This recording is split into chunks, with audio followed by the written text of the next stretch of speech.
Hello दोस्तों, कैसे हैं आप सभी लोग। देखिए, आज न्यूज़पेपर में आप लोगों ने पढ़ा होगा, देखा होगा कि आंध्र प्रदेश के विशाखापत्तनम में एक गैस त्रासदी हुई है, गैस लीक कांड हुआ है।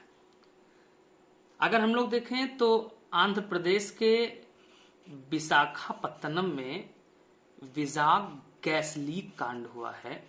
ये 6-7 मई की रात में, यानी 6 मई वाली सुबह 3:30 बजे, यानी 7 को सुबह 3:30 बजे हम कह सकते हैं, क्योंकि 6-7 मई की रात में हुआ है, सुबह 3:30 बजे के करीब हुआ है।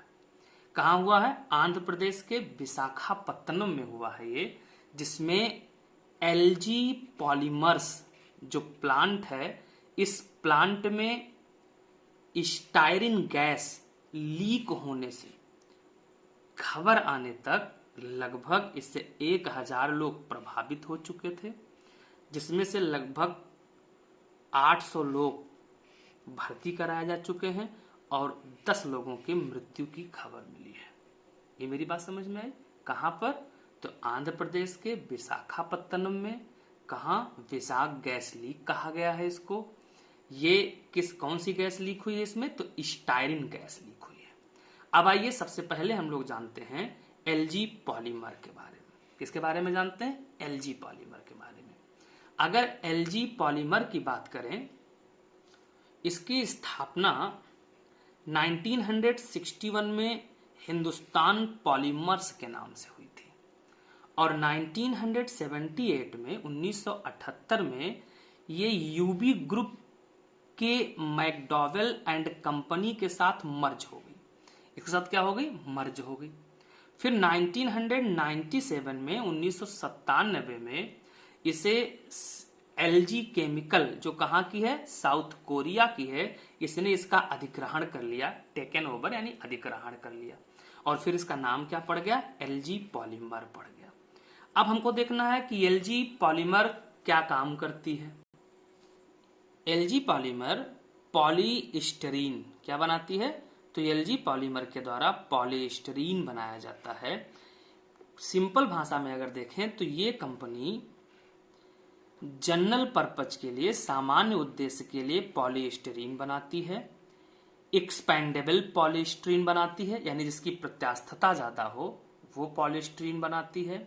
इससे प्लास्टिक की वस्तुएं बनाई जाती हैं और खास करके इंजीनियरिंग प्लास्टिक कंपाउंड भी इसमें बनाए जाते हैं। जो पैकिंग के लिए प्लास्टिक यूज किया जाता है, जो और सारे प्लास्टिक यूज किए जाते हैं, वो भी कहाँ बनाए जाते हैं? तो एलजी पॉलीमर्स में बनाए जाते हैं।